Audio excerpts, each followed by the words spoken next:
Over the narrative. Fans will replay the finish, slow it down, debate it. But the conclusion won't change. This fight was decided the moment one man chose to move backward and the other chose to advance. Pressure doesn't look glamorous. It doesn't go viral immediately. But when it works, it ends nights. This wasn't just Wushu versus karate. This was boxing reminding everyone why fundamentals survive eras, trends, and hype. One man danced. One man waited. And when the ropes closed, there was only one ending possible. When the referee waved it off, the story was complete. Andrei Efimov raised his hands, not just as a winner, but as proof that boxing remains brutally honest. No filters, no edits, no second chances. Efimov Khasanov stood up moments later, dazed but conscious, forced to confront a truth every crossover fighter eventually meets. Boxing punishes habits harder than any other combat sport. There's courage in stepping into that ring, and Khasanov deserves respect for trying. But courage alone doesn't solve geometry. Efimov walked away with more than a knockout. He walked away with authority. Authority over space, over tempo.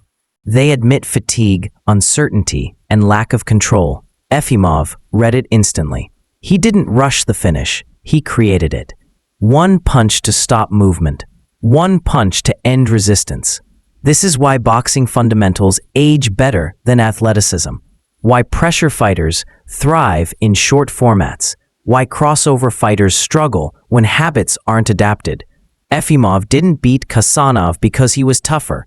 He beat him because he was more disciplined. The crowd witnessed more than a knockout.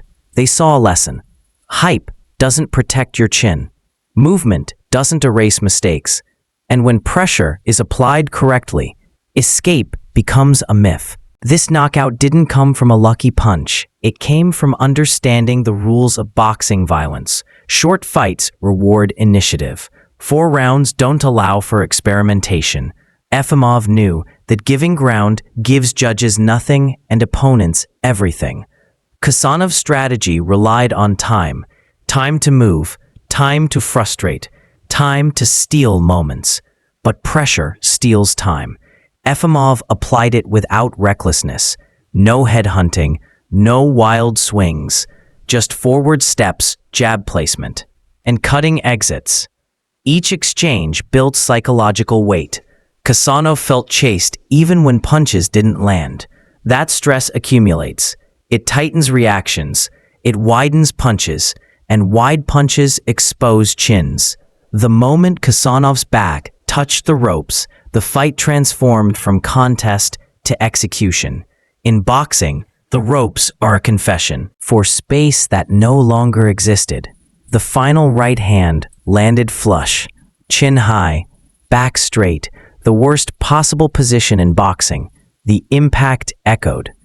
He fell hard, shoulder first, face down, the kind of fall that tells the referee everything he needs to know. The count didn't matter. The fight was over before it hit 6. In that moment, the lesson became undeniable. You can't outdance pressure forever. When the ropes trap you, only fundamentals save you. And Khasanov didn't have them. Efimov stood tall, not celebrating wildly, but satisfied. This wasn't chaos. This was inevitability. A finish built patiently, step by step, until movement finally met consequence. The third round began with urgency, but only from one side. Efimov stepped forward with intention now. Shoulders relaxed, eyes locked. He knew what he had. Khasanov tried to reassert himself. A quick burst, a hook to the body, a brief moment of hope, but it was fleeting.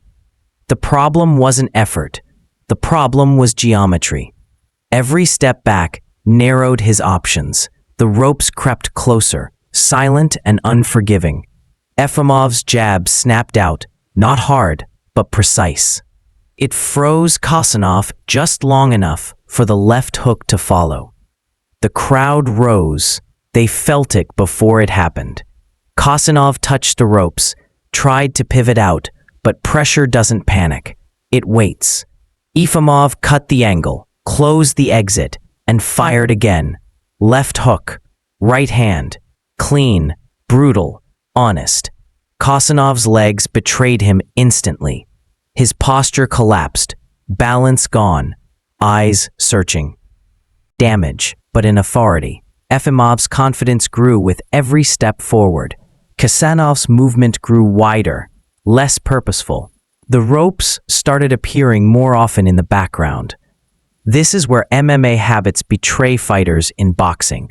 There's no clinch to stall, no level change to escape, no cage wall to lean on. The ring punishes indecision.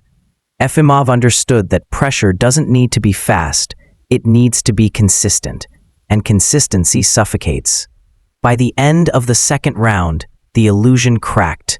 Khasanov had survived, but survival isn't winning.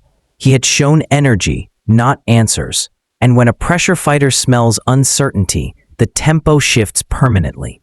The question wasn't whether Efimov would land something big. The question was when the ring would finally run out of room. The first round unfolded like a test of patience.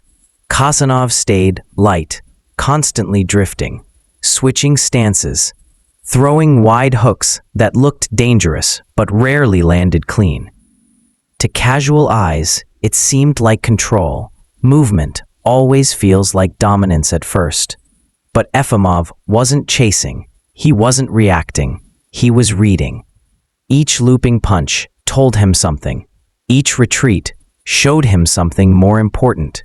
Hesitation. Boxing doesn't reward motion alone. It rewards position. Efimov's feet stayed under him, his balance never breaking.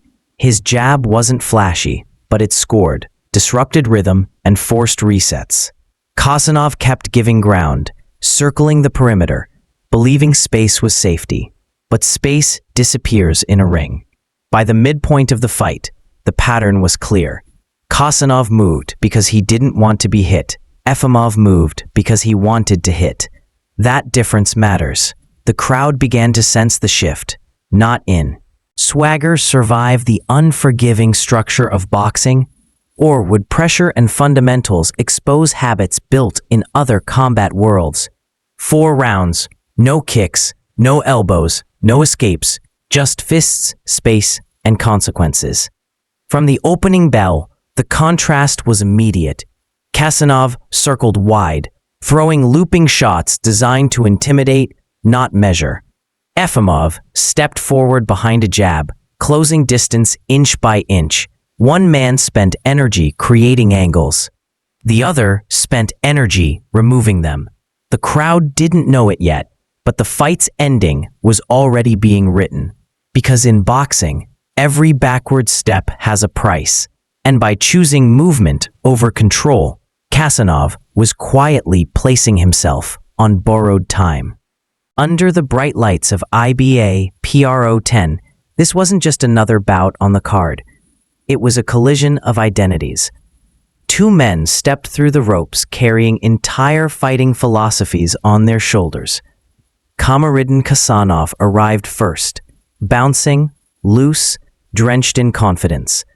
Social media star, Kamil Karate, a man used to cameras, music, movement. His followers didn't expect him to box. They expected him to perform. Across the ring stood Andrei Efimov, quieter, heavier in presence.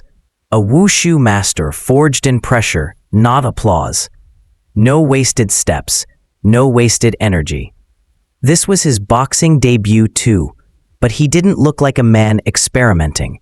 He looked like a man enforcing something. The crowd buzzed because everyone understood the stakes. This wasn't about titles. It was about validation. Could movement and